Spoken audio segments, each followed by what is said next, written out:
میرے ساتھ چالاکی کر رہی تھی؟ ہوں؟ ان کی آنکھیں ابھی بھی اسے گو رہی تھی۔ کون سی چالاکی؟ پوچھتے ہوئے اس کی زبان لڑکھڑائی۔ میں اپنا سوال بھول جاؤں تو میں کچھ بھی نہ کہوں، اسی لیے تم نے مجھے پیار بھری باتوں میں الجھا کر رکھ دیا، میرے قریب آ کر میرا دھیان بک سے ہٹا کر اپنے اوپر دلا دیا اور سمجھ بیٹھی کہ تم اس میں کامیاب ہو گئی ہو۔ انہوں نے صحیح پکڑا تھا اسے۔ ایزل یوں خود سے ان پہ کبھی مہربان نہیں ہوتی تھی، اور آج اگر ہو رہی تھی تو ضرور کوئی چکر تھا، اور چکر کیا تھا یہ وہ فوراً سمجھ گئے تھے، جبکہ ایزل لب کاٹتی سوچنے لگی کہ ان کے جلاد روپ سے کیسے بچے۔ دو ہی طریقے تھے اس کے پاس، یا تو وہ الٹا خود ناراض ہو جاتی اور وہ غلطی نہ ہونے پر بھی اس سے منانے کی جتن کرنے لگ جاتے، یا پھر وہ پیار کا عملی مظاہرہ حقیقی معنوں میں شروع کر دیتی۔ نہیں ایزل میڈم، تمہاری خبر تو میں لے کر رہوں گا۔ 6 گھنٹے تم بیٹھ کر آگے پیچھے کی فضولیات چھاڑتی رہی، جبکہ تمہیں پتہ بھی ہے کہ 1-2 دن ہی رہ گئے ہیں تمہارے ایگزامز کو، مگر اس کے باوجود بھی تم میں ذرا شرم نہیں کہ اپنے ایگزام کی تیاری ہی کر۔ وہ جو اسے ڈپٹتے ہوئے بنا رکے بولے جا رہے تھے، ان کی زبان کو بریک ایزل کی جانب سے ہوئی غیر متوقع حرکت نے لگا دیا۔ وہ ان کی ڈانٹ سے بچنے کو ایک بار پھر سے پیار بھرے لمحات کو ایک دوسرے کے بیچ لے آئی تھی۔ آگاہ وارث کے لیے چونکہ یہ حرکت غیر متوقع تھی، تبھی وہ پہلے تو چند لمحے حیرت میں لپٹے رہے، اور پھر جب حیرت ٹوٹی اور ایزل پیچھے ہٹنے لگی تو اس کے لبوں کو مزید خود میں لاک کر لیا۔ پہلے تو ٹھیک تھا، مگر اب ایزل کی جان پہ بنائی تھی، کیونکہ اب جوابی کارروائی شروع ہو چکی تھی۔ وہ پیار کی شروعات کرتی اور وہ اسے اختتام پذیر نہ کرتے، ایسا کیسے ممکن تھا؟ وہ آنکھیں بند کیے پوری توجہ اور شدت سے اس کے لبوں کا جام نوش کرنے میں محوط تھے، جبکہ ایزل کی سانسیں اتھل پتل ہوتی جا رہی تھیں۔ یہ چپ لگوانے کا عمل تو اسے قدرے مہنگا پڑ گیا تھا کہ اب تو جان خلاصی ہو ہی نہیں پا رہی تھی۔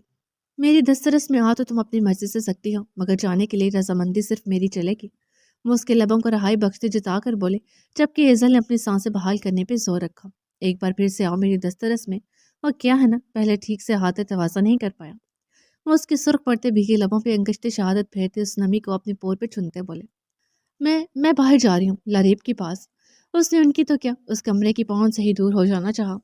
ایسے کیسے جانے من، میری ڈانٹ سے بچنا ہے تو رشوت بھی اچھی خاصی ادا کرنی پڑے گی۔ انہوں نے ایزل کو بیڈ پہ لٹاتے ہوئے سختی سے اس کے دونوں بازو پکڑ کر انہیں اوپر کی طرف بیڈ سے لگا کر لاک کیا اور خود اس پہ جھک گئے۔ آگے چھوڑے نا، جانے دیں پلیز، اس نے ریکویسٹ کی، کیونکہ ان کے شکنجے سے نکلنا کبھی بھی اس کے لیے آسان نہیں رہا تھا۔ جانے کی بات مت کیا کرو جانے جہاں، آنے کی بات کیا کرو۔ وہ اس کے قریب آتے بولے، آگا دروازہ کھلا ہے، کوئی آ جائے گا۔ اس نے کھلے دروازے کو وجہ بنا کر رہا ہونا چاہا۔ کس کی جرت ہے کہ وہ میرے کمرے میں بنا میری اجازت کے یوں اٹھا کر آ جائے، وہ بھی تب جب میں اپنی بیوی کے ساتھ ہوتا ہوں۔ وہ اس کی اس بات کو بھی غیر اہم قرار دے گئے۔ چھوڑے نہ، درد کر رہی ہیں بازو؟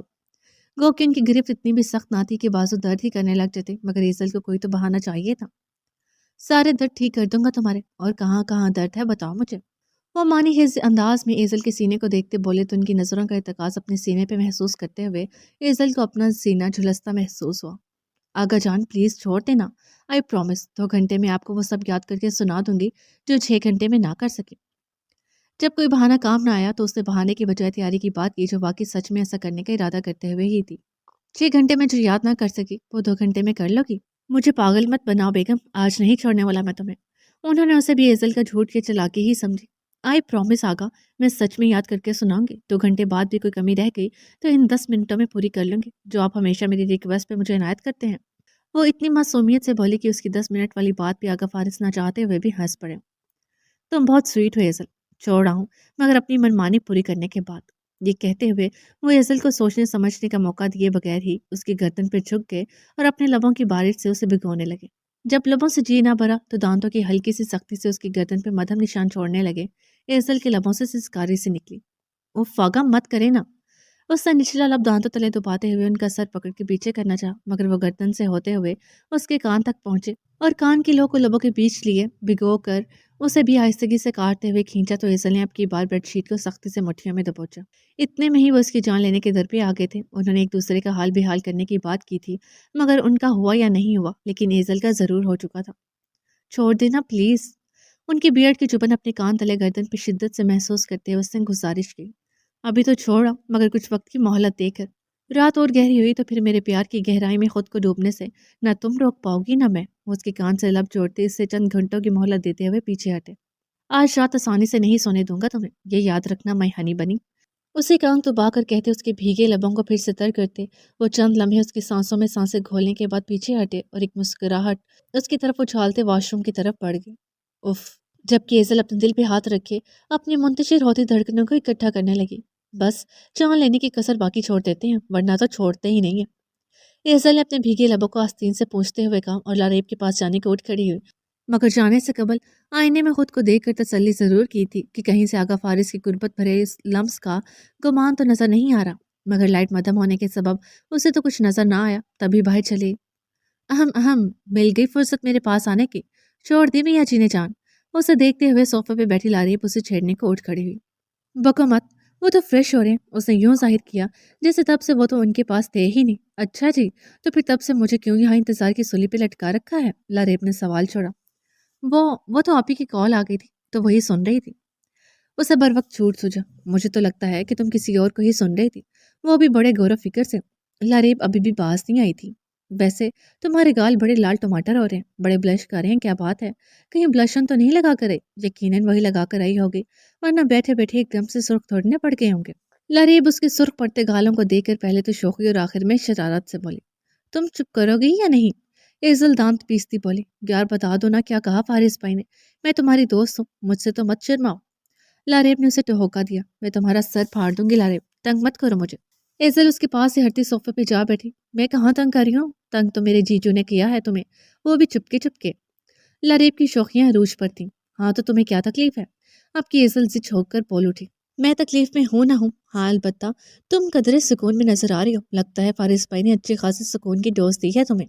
وہ پھر سے بولی تو اب کی بار ایزل نے پاس پڑا کشن اٹھا کر سیدھا اس کے منہ پہ دے مارا، مگر لاریب بر وقت چہرہ جھکا گئی اور کشن سر سے لگتا نیچے جا گرا۔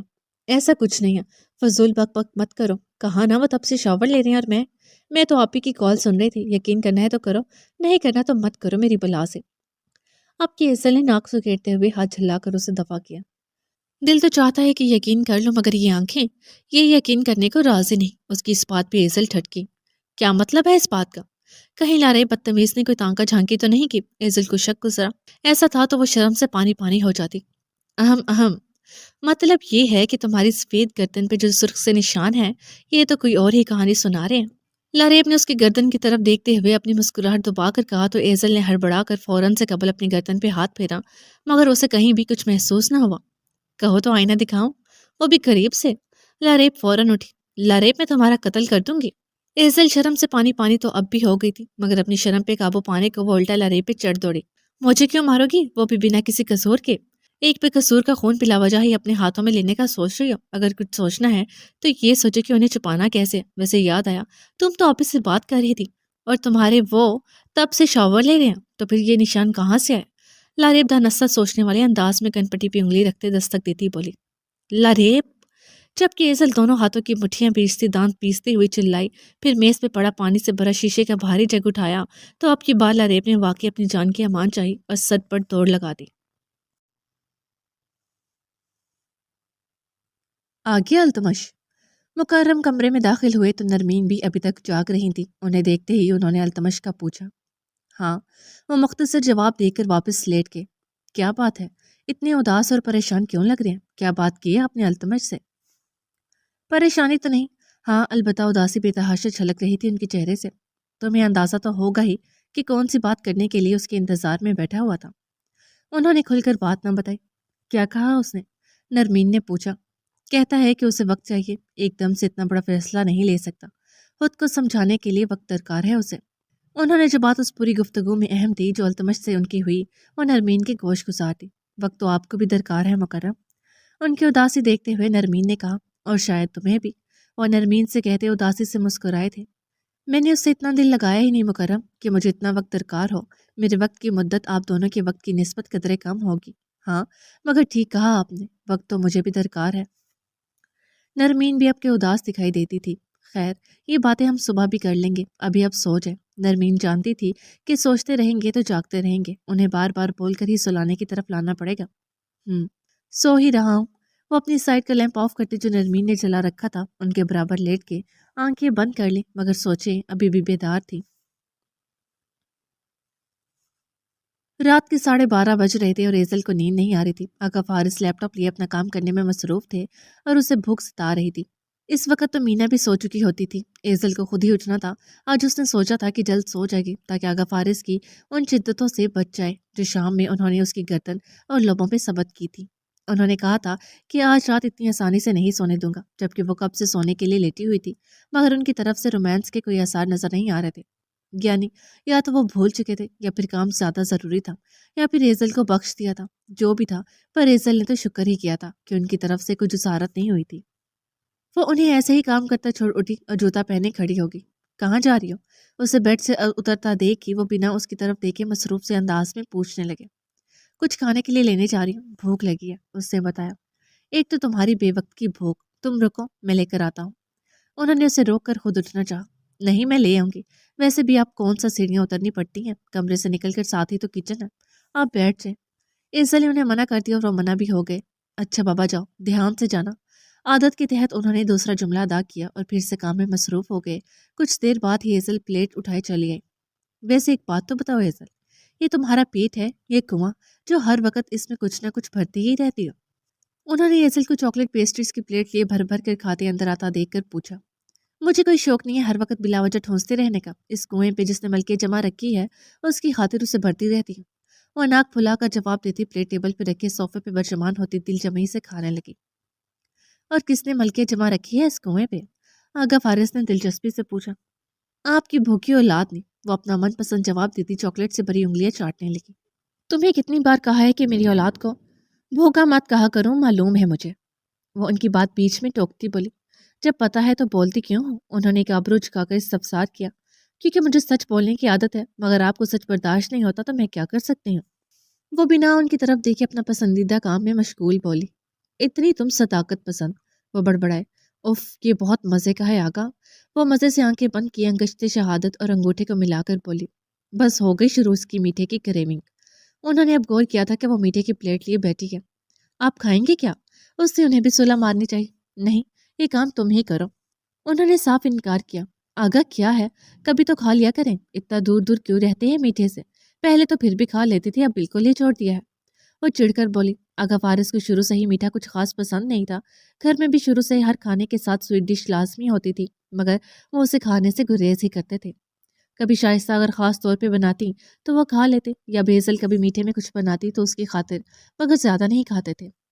کس نے کہا میں میٹھے سے دور رہتا ہوں؟ روز تمہارے پاس ہی تو ہوتا ہوں، وہ شریر پن سے بولے۔ اور میں کون سا والا میٹھا ہوں؟ لمحے بھر کو کھانے سے ہاتھ روکے ایزل نے دلچسپی سے پوچھا۔ وہ میٹھا جس کی مٹھاس ایک بار اس زبان کو چھو جائے تو پھر اس مٹھاس کا ذائقہ زبان کے ساتھ ساتھ دل و دماغ پہ ہی نہیں بلکہ پورے وجود میں گھل کے ایک لمبے عرصے تک تازہ رہتا ہے۔ وہ ایزل کے چاکلیٹ سے بھرے لبوں کو گہری نگاہوں سے دیکھتے بولے تو ایزل جھیم کر نظریں جھکا گئی۔ ایزل، مجھے بھی کھلاؤ نا، انہوں نے فرمائش کی جبکہ ایزل چونکی۔ لیکن ابھی تو آپ نے کہا تھا کہ آپ کو نہیں کھانا، وہ حیران ہوئی۔ میں اس میٹھے کی بات نہیں کر رہا، وہ بولے مگر دل ہی دل میں، کیونکہ اگر زبان سے بولتے تو یہ سن کر وہ کبھی ان کے پاس نہ آتی۔ مگر اب تمہیں دیکھ کر میرا بھی دل کر آیا ہے، جلدی سے لے آؤ، بہت شدت والی کریونگ ہونے لگی ہے مجھے بھی۔ وہ بھی صبری سے بولے۔ آپ کو تو میٹھا پسند نہیں اور اب ایک دم سے کریونگ ہونے لگی؟ اہم اہم، کہیں آپ بھی تو۔ وہ انہیں تنگ کرنے کو بولتے جملہ دانستہ ادھورا چھوڑ کے۔ استغفر اللہ، تم بھی نہ پوری پاگل ہو۔ انہوں نے مسکراتے ہوئے اسے گھورا۔ اچھا لا رہی ہوں، مگر تھوڑی سی ہی دوں گی، پہلے ہی میرے پاس کم ہے۔ وہ پلیٹ میں 3 پیسٹریز لے بیٹھی تھی اور کہہ رہی تھی کہ کم ہے، کنجوس کہیں گی۔ وہ اس کی منہ تک بھری پلیٹ کو دیکھ کر ہولے سے بولے۔ آ کریں۔ ایزل آدھی پیسٹری لی ان کے پاس آئی اور انہیں منہ کھولنے کا بولی، جبکہ آقا فارس نے لیپ ٹاپ سائڈ پہ رکھا اور اس کا ہاتھ پکڑ کے اسے کے منہ کے سامنے کر ڈالا۔ پیسٹری سیدھا ایزل کے منہ میں چلی گئی اور وہ بھرے منہ کے ساتھ بول بھی نہ سکی کہ یہ کیا تھا، کھانا خود تھا، مجھے کیوں کھلا دیا؟ اس سے پہلے کہ تم پوچھو میں خود بتا دیتا ہوں۔ انہوں نے اسے ایک جھٹکے سے اپنی طرف کھینچ کر بیڈ پہ چت لٹا دیا اور خود اس پہ آ گیا۔ میرے لیے یہی کافی ہے، وہ مانی خیزی سے بولے۔ اس سے قبل کہ ایزل ان کی بات کا مطلب سمجھ تھی، وہ اس پہ جھکے اس کے ہونٹوں کی مٹھاس کو اپنے اندر گھولنا شروع ہو گئے۔